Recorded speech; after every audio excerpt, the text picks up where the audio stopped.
আজ বসন্ত উৎসব আর বসন্ত উৎসবে রঙের খেলায় মেতেছে গোটা রাজ্যবাসী।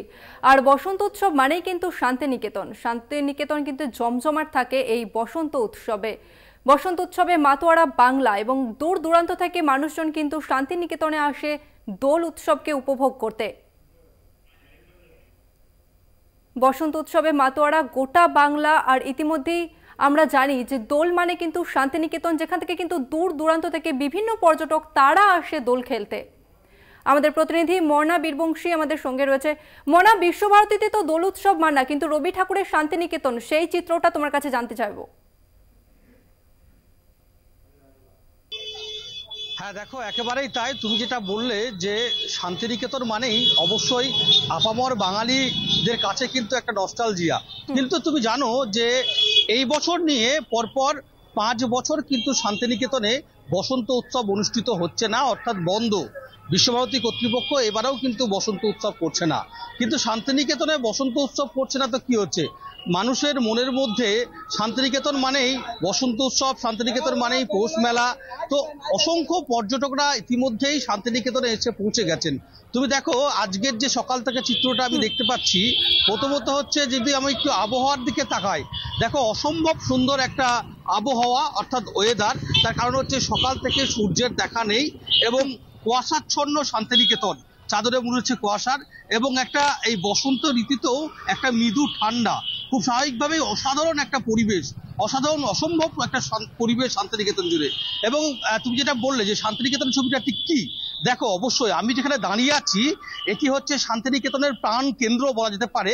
সেটি হচ্ছে স্টাফ ক্লাব মোড়, অর্থাৎ সুবর্ণরেখা মোড়। এই সুবর্ণরেখা মোড়ের আমি তোমাকে একটু ছবিটা দেখানোর আগে আমি তোমাকে একটু জাস্ট ব্যাখ্যা করব। সেটা হচ্ছে শান্তিনিকেতনে যখন বসন্ত উৎসব হচ্ছে না, ঠিক সে জায়গায় দাঁড়িয়ে শান্তিনিকেতনে বসন্ত উৎসব বিশ্ববিদ্যালয় কর্তৃপক্ষ পালন না করলেও বোলপুর পৌরসভার যে 22টি ওয়ার্ড রয়েছে তার মধ্যে শান্তিনিকেতনও রয়েছে 1 নম্বর 2 নম্বর ওয়ার্ড। এই বেশ কিছু ওয়ার্ডে কিন্তু স্থানীয় যারা মানুষজন রয়েছেন, যারা স্থানীয় শাসক দলের নেতাকর্মীরা রয়েছেন, তাদের নেতৃত্বে তারা কিন্তু নিজেদের মধ্যে করে কিন্তু বসন্ত উৎসব পালন করছে। তারা যেমন বসন্ত উৎসব পালন করছে, অন্যদিকে এই যে ভিড়টা, যেটা প্রশাসনিক সূত্রে যেটা জানা যাচ্ছে যে প্রায় লক্ষাধিকের বেশি মানুষের ভিড়, সে সমস্ত পর্যটকরা ইতিমধ্যেই সোনাঝুরি, তুমি জানো যে শান্তিনিকেতন এ রাজ্যের অন্যতম পর্যটন কেন্দ্র এবং অন্যতম পর্যটনের স্থান হচ্ছে সোনাঝুরি। সেই সোনাঝুরি গাছের নিচে তারা কিন্তু ভিড় জমিয়েছে পর্যটকরা। সেখানে একদিকে যেমন অবশ্যই রবি ঠাকুরের যে চিন্তা ভাবনা সেটা সার্থক, তার কারণ হচ্ছে সকাল থেকেই স্থানীয় যে ছেলেমেয়েরা তারা বসন্ত উৎসব অনুষ্ঠানে বসন্তের বিভিন্ন গানে নৃত্যের মধ্য দিয়ে বসন্ত উৎসব পালন করছে। অন্যদিকে ইতিমধ্যেই সোনাঝুরি চত্বরে কিন্তু অবশ্যই যে আবির খেলার যে বিষয়টা সেটা কিন্তু শুরু হয়ে গেছে।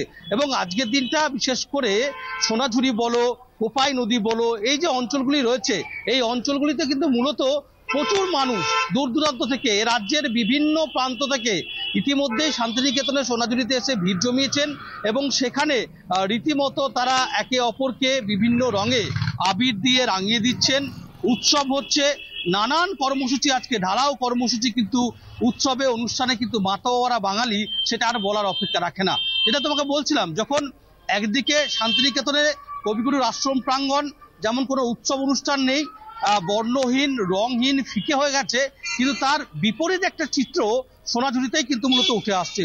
শুধু সোনাঝুরি অঞ্চলেই নয়, বোলপুর পুরসভার যে 22টি ওয়ার্ড রয়েছে, বিভিন্ন পাড়ায় বসন্ত উৎসব পালন করছে, ক্ষুদে ছেলেমেয়েরা অংশগ্রহণ করছে, আনন্দ উৎসব করছে।